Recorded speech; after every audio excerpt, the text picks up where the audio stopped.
ملی مورد غور بررسی و تحقیق قرار داده است. امسال ششمین شماره ژورنال و موضوع از گفتمان تا عمل آینده زنان در افغانستان چی خواهد شد یا چی گونه خواهد بود اختصاص یافته است. موضوعی که از هر زمان دیگر بیشتر مراق توجه همه قرار گرفته و یک مسئله ملی و بزرگ کشور است. چی ژورنال پاک خبری وکړي او همداراز په پای کې یو ګردی میز هم لرو چې د ژورنال په محتوا او موضوعاتو باندې به بحث وکړي او هر موضوع تر تحلیل او ارزونې لاندې راوړي. هیله لرو چې دغه ژورنال به د یاد موضوعاتو په اړه د خبرو اترو باب پرانیزي. در قدم نخست از خانم مریم صافی رئیس و بنیانگذار نهاد پژوهش و توسعه، دکتر سیما سمر نماینده ویژه رئیس جمهور در امور حقوق بشر و روابط بین الملل و سفیر اندراس لندمن تقاضا میکنم که روی استیج تشریف آوردن. لومړي سر کې د اغلې مریم صافي څخه ډېره په درنښت هیله کوم چې د سټیج سر ته راشي او د ژورنال د موخو او د عمومي او لنډې پېژندنې په اړه موږ معلومات وړاندې کړي. مرحوم مریم صافي. مامان گرامی، سفیران محترم، اعضای محترم جامعه مدنی، خانم‌ها و آقایان، صبح همه شما بخیر. از اینکه امروز در برنامه رونمایی ششمین شماره ژورنال زنان و پالیسی آمد حضور یافته ابراز سپاس و امتنان دارم. جا دارد از سفارت شاهی نروژ در افغانستان و سفیر محترم نروژ در افغانستان امباسادور اوله آندریاس لیندمن و از تیمشان نیز ابراز قدردانی کنیم که امروز این برنامه را با ما مشترک میزبانی میکنند. همچنان از دکتر سیما سمر یک تشکر ویژه داریم که دعوت ما را هم برای نوشتن پیشگفتار برای این ژورنال و هم برای ایاده سخنرانی ویژه در این برنامه پذیرفته. ما از سفارت نروژ به خاطر حمایت‌های همیشگی شامل زمینه ترکیت مشارکت زنان در تمام سکتورهای جامعه در افغانستان، موضوعی که فریاد مردم سالاری در افغانستان و خواسته‌های مردم افغانستان پیوند می‌زنند، سپاسگزاری می‌کنیم. امروز برای ما یک مناسبت بسیار مهم است، زیرا شماره ژورنال را که در سال 2014 آغاز کردیم رونمایی می‌شود. برای ما جای افتخار است که توانستیم این ژورنال را به حمایت National Endowment for Democracy ادامه بدهیم و جا دارد از این نهاد همکاری ما هم ابراز قدردانی کنیم. هر سال ما تلاش میکنیم و یک موضوع مورد بحث در سطح ملی بپردازیم که برای مردم و پالیسی سازان مهم باشد.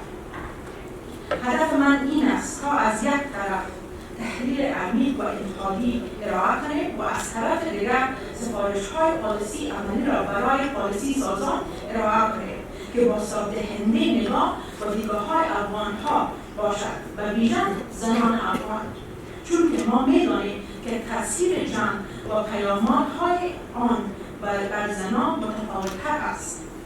جنگ نه تنها به صورت مستقیم زنان را متأثر می‌کند، بلکه پژوهش‌ها نشان می‌دهد که تأثیرات غیر مستقیم جنگ زنان را بیشتر از هر گروه جمعیتی دیگر متأثر می‌سازد.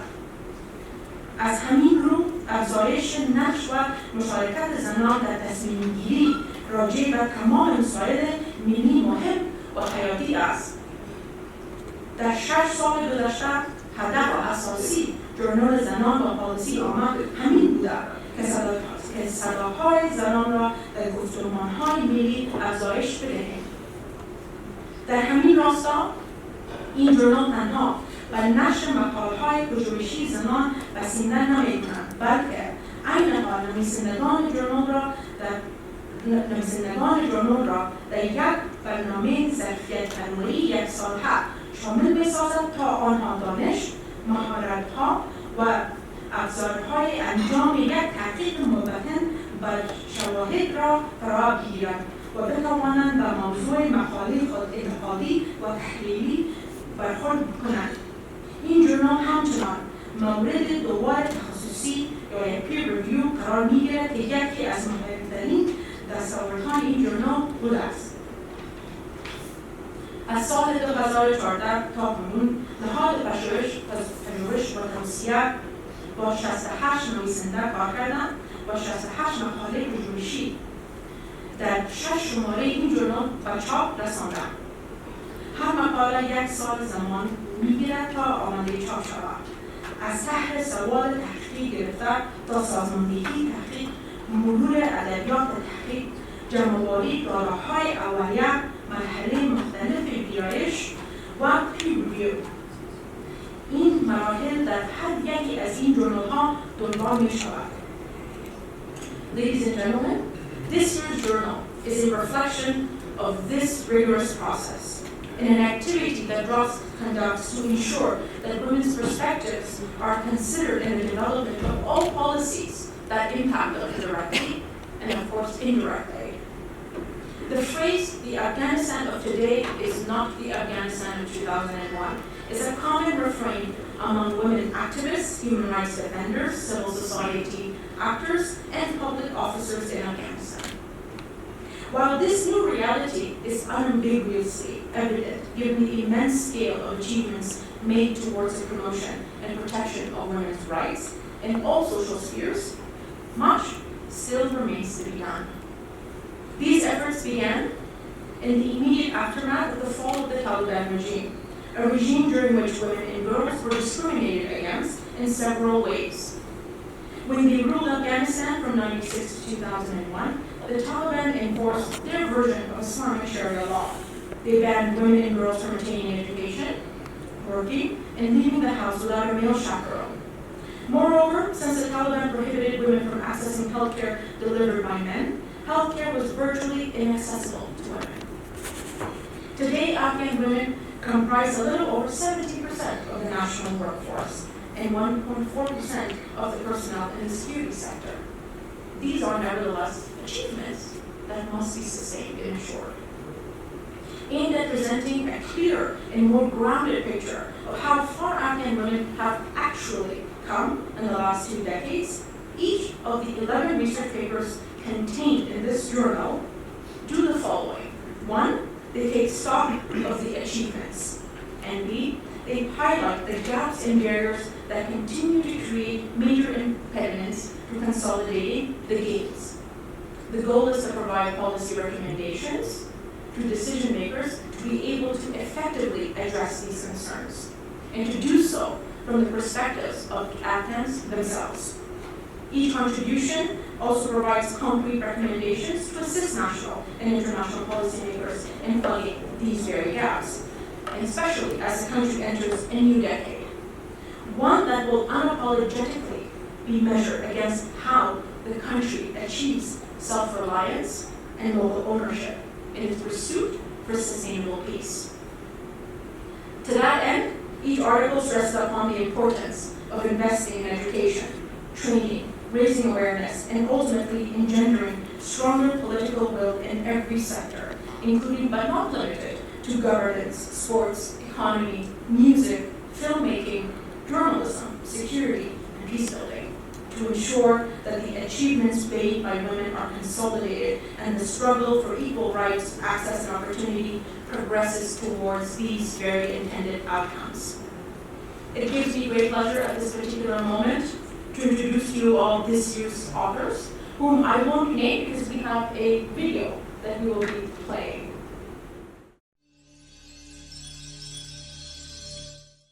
سلام به همه. من انیس خادمی هستم، پروگرام آفیسر در دفتر توسعه پایدار دانشگاه کاتب. من شما دعوت میکنم که مقاله مرا که راجع به مشارکت زنان در خدمات ملکی در افغانستان در 20 سال اخیر نوشته کردیم و جدیداً توسط نهاد توسعه و پژوهش روبس در ژورنال وومن ان پابلیک پالیسی به نشر رسیده را مطالعه نمایید. در این مقاله میزان مشارکت زنان در خدمات ملکی و سهم آنها در تصمیم گیری ها در این ادارات مورد بررسی قرار گرفته شده است. خدا خوشگل سلطانی هستم، فارغ التحصیل رشته بیزنس ادمنستریشن از دانشگاه آمریکایی افغانستان. فعلا به عنوان ریسرچر در دفتر مشاورتی ATR کار میکنم و یکی از نویسنده های والیوم 6 ژورنال دراپس میباشم. نوشته که من سرش کار کردیم زنان افغان در بخش ورزش میباشه، روی دستاوردها، چالش‌ها و فرصت‌های خانم‌ها توجه کردیم و این مقاله خصوصا در روی از گپ میزنه که چرا با وجود که 18 سال سرمایه گذاری صورت گرفته در بخش توانمندسازی خانم‌ها، ما هنوز هم متاسفانه تعداد کمی از خانم‌ها را در بخش ورزش داریم. من حنیفه یاری هستم و در رشته اقتصاد در دانشگاه آمریکایی میانه تحصیل کردم. عنوان مقاله تحقیقی من در ژورنال زنان و پلیسی عامه مشارکت زنان در اقتصاد در افغانستان بعد از سال 2001 میلادی است.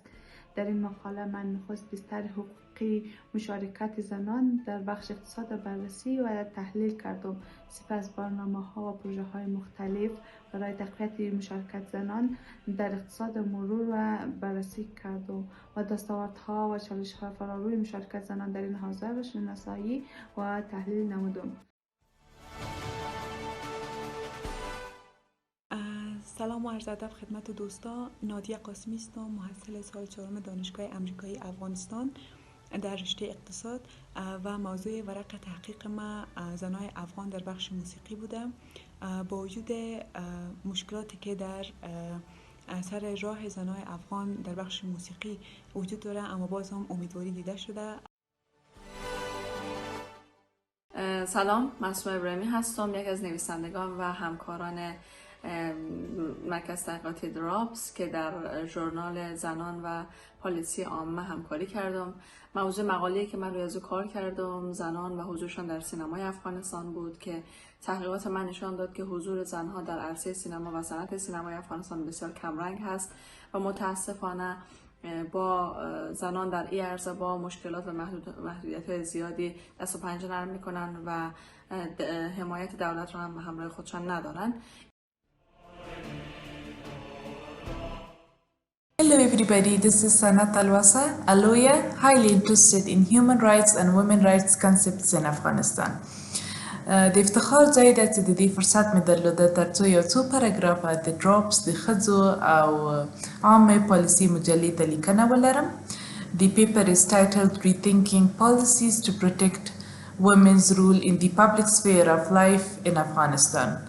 دا مقاله په مختصره توګه هغه ستونزو ته اشاره کوي چې افغان ښځینه د کوره بهر له فعالیتونو څخه لرې ساتي او هغه توقعات او وظایف چې د افغان ښځینه د کور په ماحول کې ورسره مخامخ دي. سلام، بتول هاشمی هستم، پژوهشگر اقتصادی در حوزه زنان. یافته‌هایی که تحت عنوان توانمندسازی اقتصادی زنان با مطالعه قضیه یکی از کارآفرینان زن در کابل صورت گرفت 3 مورد می باشه. مورد اول آن کمبود منابع مالی برای کارآفرینان زن که در مارکت فعالیت میکنه هست. مورد دوم عدم موجودیت مسئولیت و امنیت کارآفرینان زن در مارکت است و مورد سوم آن عدم موجودیت شبکه مؤثر بین کارآفرینان زن و کارآفرینان مرد هست. سلام، امیدوارم روز خوب را آغاز کرده باشید. مینا نوروزی هستم، فارغ التحصیل دانشگاه آمریکایی آسیای میانه از رشته روابط بین الملل و یک از نویسنده هایی که در این ژورنال نقش داشتم. نوشته ما در این ژورنال روی نقش زنان در بخش امنیتی هست، در سکتور امنیتی، و در این نوشته ما کوشش کردم دستاوردها و نقش زنان را در این بخش به تصویر بکشانم و همچنان مشکلاتی که سر راه زنان وجود دارند. Hello, this is Fatma and I'm gonna talk about my paper, which is about women's participation in Afghanistan's mass media sector. So in this paper I took interview of 6 people, 4 women and 2 men, and we discussed about which rules are given to women when it comes to media sector in a patriarchal society like Afghanistan. Shabnam Nasimi is the Executive Director of Conservative Friends of Afghanistan in the UK. She has a postgraduate degree in international security, and she has contributed a paper on the role of Afghan women in the peace process. Her research is very in-depth. She has reviewed the role of Afghan women in the peace process post-2001 and the challenges that they are facing up until today. To improve the role of Afghan women in the peace process, she has very concrete and research-based recommendations, and I invite you to read her paper. Husna Jalal is the Deputy Director of Jalal Foundation. She has a bachelor's degree in political science from India. She has contributed a book review to the 6th volume of Women in Public Policy Journal. The book that she reviewed is titled Hanging by a Thread: Afghan Women's Right and Security Threats. The book was published in 2014. It's authored by Dr. Masouda Jalal and Dr. Mario Silva.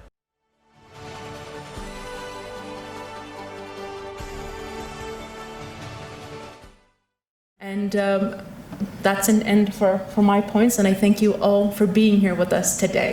Thank you.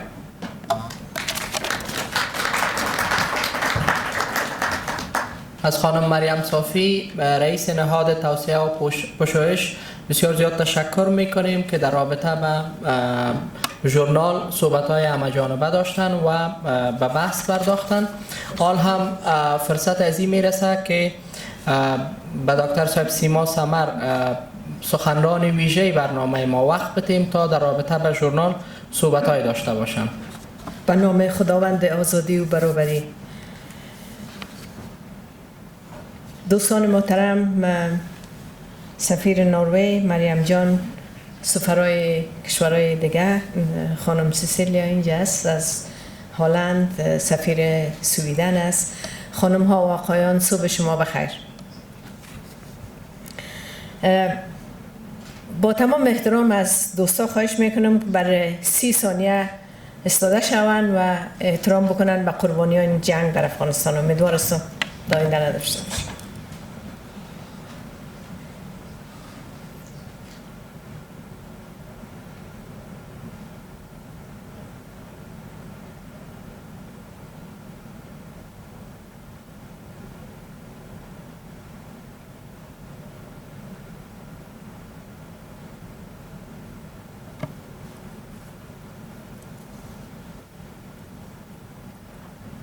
تشکر از همه. دوستای عزیزی، باید به یک فرهنگ تبدیل شود، به خاطر که یک تعداد زیاد افغانای ما قربانی دادن که ما حداقل فضا رو داریم. امروز میشینیم و بحث میکنیم سر مسائل.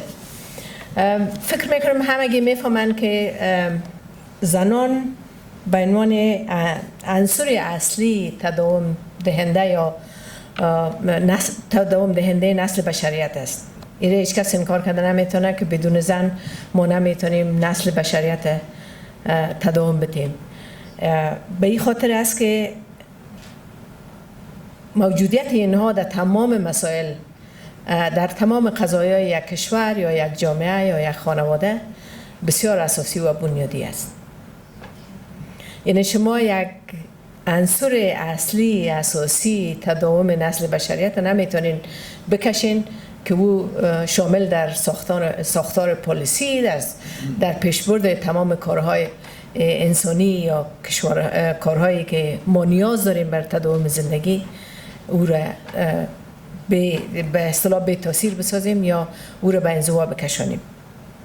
به این خاطر است که ما در افغانستان البته بعد از سقوط رژیم طالبان که حالا سال 19مش تقریبا رو به خلاصی است، 21 دسامبر فردا روز است که 19 سالگی حکومت بعد از طالبان پوره میشه.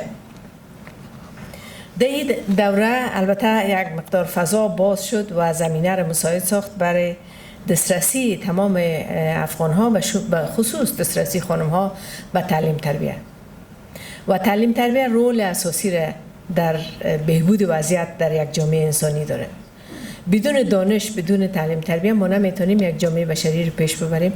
به این دلیل است که رول تعلیم تربیه بسیار اساسی و بنیادی است و من خوشحال هستم که نتیجه 19 سال جنگ و قربانی و دعوا و مبارزه برای برابری و برای شامل ساختن زنها امروز یکی از نتایج نوشتن می ژورنال توسط دخترای جوان ماست که در می دوران درس خواندن و در می دوران صاحب دانش شدن و میتونن که سر پالیسی آمد در مجموع گپ بزنن. سر پالیسی ها در افغانستان و خصوص پالیسی های آمد. رول زنها چقدر مهم است برای اشتراک در این پالیسی ها.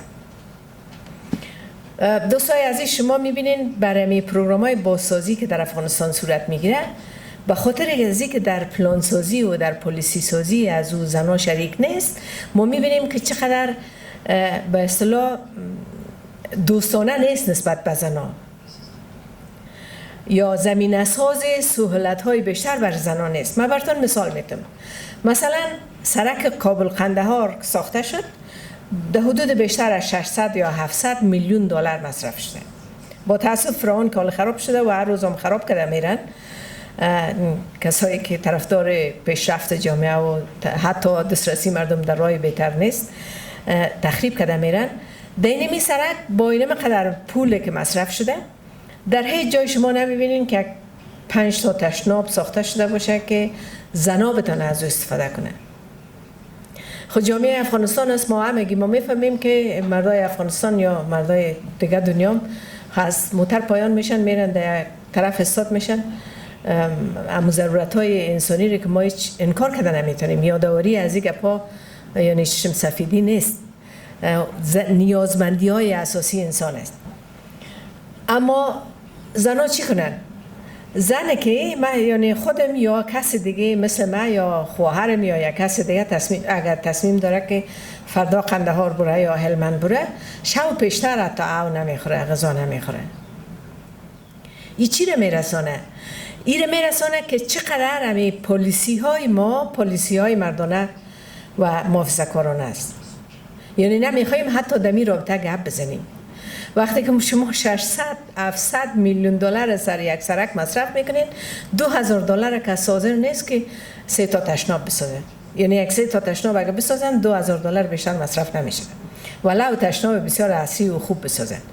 به این خاطر است که اشتراک زنان در تمام موضوعات زندگی، در ساختن پالیسی، در تعلیم تربیت، در صحت، در اردو، در سپورت، در همه چیز بسیار اساسی و بنیادی است. حالا که ما یک تعداد بعد از 18 سال یا 19 سال گذشته با تمام مشکلاتی که وجود داشته که هنوز مشکلات بسیار فراوان است، ولی حداقل زمینه ها مساعد شده بر یک تعداد ما. البته بر کل دخترای افغانستان متاسفانه زمینه مساعد نیست، ولی برای یک تعدادی که مساعد شده جای خوشی است. اما تلاش ما همیشه می باشه که پالیسی های در افغانستان ساخته شود که هیچ کس بیرون نمانه. ما نمیتونیم وضعیت در پکتیکا یا در نورستان یا در ارزگان یا در دایکندی یا در بدخشان تغییر بدیم در صورتی که دختر و بچه و منطقه درس نخونه. تنها اگر بچه ها درس بخونن، این مثال سرکه که من گفتم است، یا مثال شهر کابله. در تمام شهر کابل شما 3 تا تشناب نمیافین که زنا بتونه از او استفاده بکنه. اما عملا متاسفانه دریای کابل تشناب مردان است. کلگی ما ایره میفهمیم یک واقعیت است، انکار نباید بکنیم. این واقعیت های جامعه رو وقتی که میبینیم در صدد رفع مشکل باید براییم. به او خاطر است که ما هر کار را که ادعا بکنیم که من نمیفهم قهرمانای ما جنگ میبرن یا جنگ بچهای شیر مانند ما جنگ پیش میبرن، بدون اشتراک زنها نه حتی هم نمیشه. خانم ها یک مقدار نه که بیشتر از هر کس دیگه احساساتی تر هستند و مهربان تر هستند، در کارهای بسیار خشن اشتراک نمیکنند. یکی از دلایل دیگه هم که در افغانستان متاسفانه جنگ بسیار خشن بوده و طولانی بوده، این مسائل عدم دیدگاه به اصطلاح جندر فرندلی یا دوستانه نسبت به زنان نبوده در افغانستان. به مو خاطر است که جنگ بسیار خشن است و زنان خود خوشبختانه اشتراک نداشته. بسیار کم زن است در افغانستان که در جنگ واقعا اشتراک داشته باشه و عملا شرکت بکنن در جنگ و در کشتن مردم. البته حال دخترای ما که در وزارت دفاع و وزارت داخله هست بیشتر رول متمم داره نسبت به اینکه خودشان فعال جنگ باشن و خودشان دستور بده که کجا رو بمبارد کنن. اینا چیزای واقعیتایی است که ما در افغانستان بهش مواجه میشیم. ما خانم ها در یه جای شک نیست که در تمام ساختار اجتماعی رول داره. شما ببینید مثلا در دوران کووید کسانی که بیشتر از هر کس دیگه مواجه است به ویروس خانم های خانواده است. چی در شفاخانه است نرس است و خانم های که دکتر است خماندار بیزا است، دکترهای مردم البته مواجه هستند، اما در داخل خانواده اگر مرد خانواده مریض است، اگر زن خانواده مریض است، اگر طفل خانواده مریض است، پرستارش عملا زن است. این زن مواجه است با تمام همی متاسفانه با ویروس و با امراض دیگر. به می دلیل است که شما در افغانستان سطح مریضای توبرکولوز در بین زنها بیشتر میبینید. مرض توبرکولوز ویروس نیست اما باکتری است. به هر صورت به خاطر است که زنها پرستار خانواده است و در خانواده ها هم با وجود که تمام کار خانه را خانم‌ها انجام میدن، اما پسمانده ترین بخش غذا را مادرها میخوره و زنها میخوره و چون به هر صورت غذای خوب نمیخورن، هم قوت و توان کافی را برعکس که غذای خوب نمیخورن توان بیشتر دارن و تلاش بیشتر میکنن در این راستا. به می خاطر است که کار زنها متاسفانه کار چون پول نمیاره از بیرون کار محسوب نمیشه. من مواجه میشم در بسیاری جایا که برام میگن که از روزی که تو آمدی زنها که نان پخته کرد، میگم ما کار کردیم. ما برای یک دفعه بامیان رفتم، مردای بامیان تمام هیئت اداری بامیان مجلس داشتن.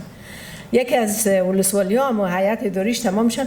ما میخوایم تو رو تنها ببینیم چون اعصابشون بسیار خراب بود که زنها که نان پخته میکنه در تندوری را کار حساب میکنه سر ما. خب آمدن بفرمایید از روزی که تو شروع کردی حال زنها هیچ از گفت نمیشه. چای دم میکنن کار حساب میکنن، نان پخته میکنن در تندور کار حساب میکنن. ما گفتیم بیادر راست میگی، خب ما معذرت میخوایم که زندگی رو بر شما مشکل تر ساختیم، ولی ما میخوایم بگویم که شما یک هفته آرد خمیر کنین، آرد همیشه خانوما خمیر بکنن، تنها نان پخته کنین در تندور، ولی بیلتانه بتین که خانوما برای اوداری بکنه کچالویتونه. باز ببینین که کار است یا نیست. در مابین آتش عملا اون سر خود پایان میکنه، دست خود پایان میکنه، نان در تندور پخته میکنه و اگر کم نان سوخت یا چکید باز تو یک چند مشت لغت میزنی که من قدر آرد از کجا کنم تمام روز نان میچکانی. خدا حالا که او در اختیار از زن نیست. به هر صورت نه ای با متوانمندی زن مرتبط نداره که او خوب نان پز باشه که نانش نچکه. ممکن است نان بچکه از همین نانوای بازار رو میچکه. به این دلیل است کارشان محسوب نمیشه. ما اگر خواسته باشیم که افغانستان واقعا از این حالت بکشیم و افغانستان طرف یک صلح پایدار ببریم، اشتراک زنها حتمی است. دوستای عزیز، ما اگر خشونت در خانواده ها و تبعیض در خانواده ها علیه زنها خلاص نکنیم ما به طرف صلح نمیریم. ممکن است یک آتش بس بیاید در افغانستان که وام نیاز است، اما به طرف یک صلح پایدار نمیریم. بنابراین تلاش ما باید همی باشه که در تمام پالیسی ها، در تمام کارهای ارتباط به جامعه افغانستان، به سرنوشت سیاسی افغانستان، بر سرنوشت یا تصمیم‌های فرهنگی و اجتماعی، هر چیزی که گرفته میشه در افغانستان باید زنها شامل باشه و باید دیدگاه عدم تبعیض باشه. عدم تبعیض از هر نگاه، به خصوص تبعیض جنسی که او بسیار واضح است و همگی میبینند در خانواده ها و در پلان ها. به می خاطر است که ما هر قدر تلاش بکنیم که تمام مسائل افغانستان به اساس دیدگاه عدم تبعیض و کرامت انسانی در مرکز تمام پالیسی های ما قرار داشته باشه، ما میتونیم به طرف پیشرفت بریم، به طرف یک صلح پایدار بریم. در غیر از اون ممکن نیست. ما در 42 سال یا 43 سال جنگ در افغانستان شاهد از این بودیم که قراردادهای صلح زیاد در افغانستان صورت گرفته. آخرینش قرارداد بن است که حداقل نتیجهش همی بوده که حال ما یک تعداد دخترای ما یک تعداد از مردم ما دسترسی به خدمات صحی داره، دسترسی به تعلیمات و تحصیلات عالی داره. حداقل اگر بایسکل سواری میکنن در داخل کابل یا یک شهر دیگه، کس لطش نمیکنه که تو چشم سفید هستی بایسکل چرا داری. اما نیروی ما، نیروی جوان ما، نیروی تحصیل کرده ما، نیروی تاثیرگذار ما در جامعه هنوز هم بسیار کم است. بنابراین من توقع من این است که این نیروی تاثیرگذار باید تقویه شود، زیادتر شود و شما هر کدامتان، منظورم از نویسنده‌های همی ژورنال است، همی نسل جوان که در اینجا شده، هر کدامتان باید نمونه خوب باشین بر دخترای دیگه در نقاط مختلف افغانستان و از خودگذری بکنین برای ساختن 2 تای دیگه، 3 تای دیگه مثل خود. در اون صورت است که ما میتونیم واقعا افغانستان آهسته آهسته به طرف یک برابری، به طرف یک جامعه انسانی که در اونجا کرامت انسانی مطرح باشه، نه جنس، نه زبان، نه قوم، نه منطقه، نه مذهب. در اون صورت است که ما به طرف پیشرفت میریم و به طرف یک صلح پایدار در افغانستان میریم. و وقت کم است، من زیادتر از این وقت نمیگیرم. ما نمیتونیم خود در به سطح منطقه و در سطح دنیا برابر بسازیم تا زمانی که ما آراسته به علم نشویم و علم ما مفید برای نسل بشریت نشود. تشکر از همگی شما.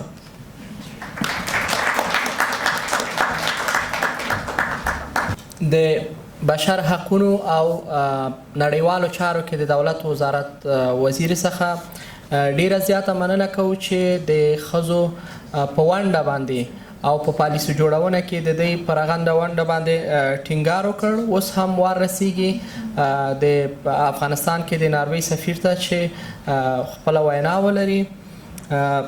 Sir Ambassador Ole Andreas, the floor is yours. State Minister, Your Excellency Dr. Sima Samar, Executive Director of DROPS, Mariam Safi, and also editor. Dear colleagues, ladies and gentlemen, dear friends, a very good morning to you all, and heartfelt congratulations to DROPS, the Organization for Policy Research and Development Studies, the editors and authors for this important publication, the 6th volume of the Women in Public Policy Journal. Thank you again, Ms. Safi, for giving me the opportunity to join this launch. In the journal, you raised some very important questions, and the way you treat them demonstrates determination, wisdom, a delicacy of hand, and clarity of argument, and also courage. 2 key questions follow the reader throughout. Where are the Afghan women today? Almost 20 years after the international community came here, and in full force, so to say. And what does the future hold for the women of Afghanistan? The questions are timely and they offer an opportunity for critical reflection. First and foremost, a critical reflection for the women of Afghanistan themselves, but evidently also for us, the representatives of donor and troop contributing countries over many years already. What have we together achieved? To what degree have we succeeded? Ladies and gentlemen, together, today, we stand only some 4 or 5 months from the announced pullout of the international security presence, the Resolute Support Mission, according to the US-Taliban agreement of February this year. Yet, as says Dr. Sima Samar in the journal's preface, Afghanistan remains one of the most dangerous countries for women in the world.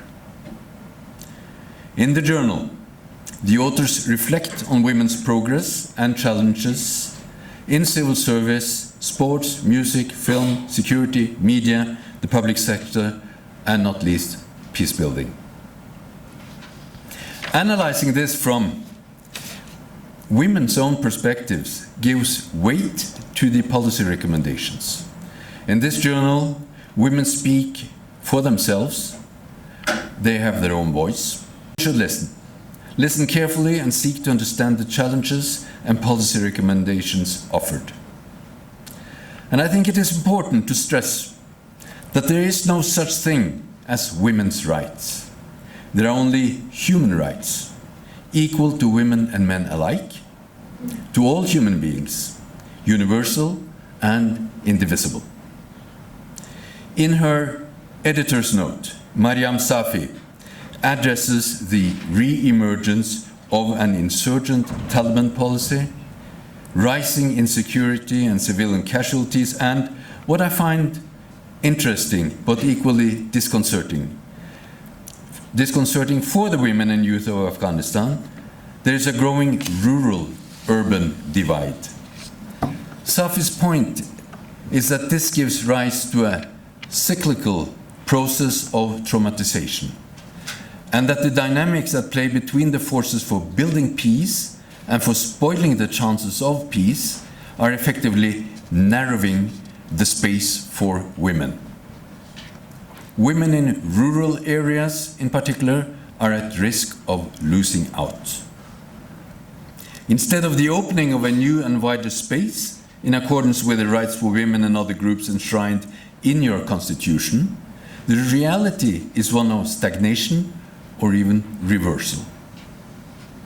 Key barriers identified are insecurity and targeted attacks, societal traditionalism and patriarchal structures, harassment at the workplace, and violence against women. And this brings us back to the first part of the title of the journal, separating discourse from practice. There is a gap between what is being said and what is being done. There is a gap between the rights accorded to women to participate and to use their talents in taking charge of their own fortune and to contribute to the building of a new Afghanistan, and what is actually happening on the ground. And the gap is widening, according to the authors. The formal place for women is there, but not the space. What the authors document are the following. And sportswomen lack the infrastructure suited for them: equipment, adequate sporting gear, and female trainers. Instead of competing on the sports ground, they fight cultural norms, face harassment and corruption, and even the conservatism of women's mindset. Some partners, like She Can Try and Ascend, who is training mountaineering, they aim at empowering women with skills and knowledge to drive changes in their lives, but also in their families and communities. The authors document that the state of women's participation in the formal economic sector reminds more of exclusion than of inclusion. Only some 20% of women are part of the labor force. Yet the women of Afghanistan work. They work a lot, but are to be found in the informal sector, in the households and other unpaid areas of economic activity.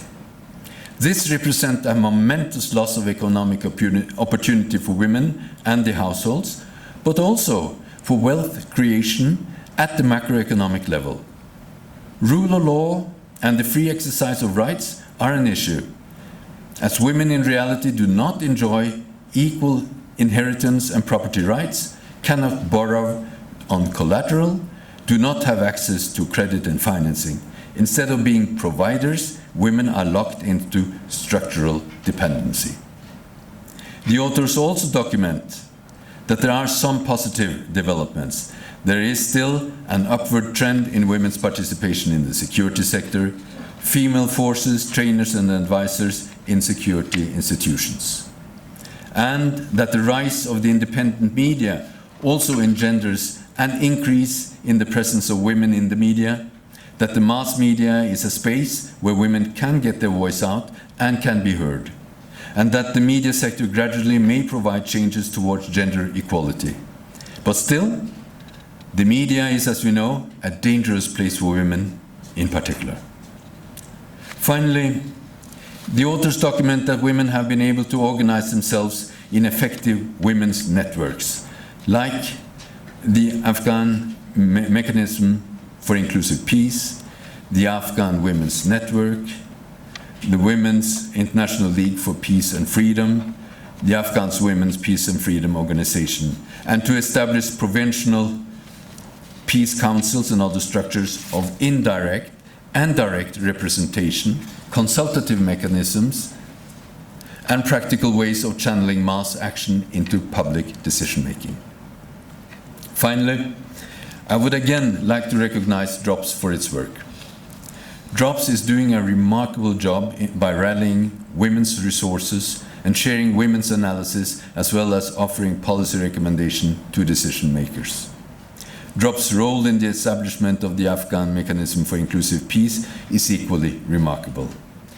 Let me mention that the UN Security Council Resolution 1325 on women, peace and security is a priority for Norway in the UN Security Council in the period 2021 to 22, and that Afghanistan is a priority country in our Norwegian National Action Plan for Women, Peace and Security. We are determined to work with the women of Afghanistan, with the UNAMA and UN Women to support women of Afghanistan through both government and civil society efforts. The situation in Afghanistan is alarming. The high level of violence could erode trust in the peace process. According to the latest UNAMA report, in 2021, 18.4 million people are expected to need humanitarian assistance due to violence, natural disasters, and the COVID-19 pandemic. And women and children, as we know, are always the most vulnerable. There can be no peace without women. There can be no development without peace. As the journal clearly documents, women are key to achieving both. The policy recommendations make a convincing argument. Meaningful participation is necessary to achieve comprehensive and lasting peace.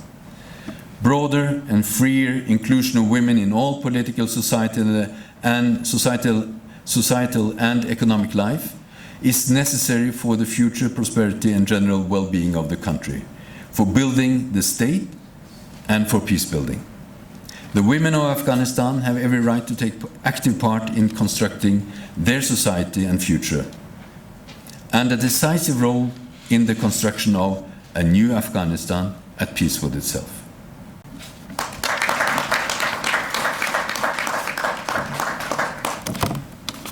میکنم خانم مریم صافی و همچنان نویسندگان این ژورنال که در تالار تشریف دارن ازشان تقاضا میکنم که به خاطر روی نمایی تشریف بیارن.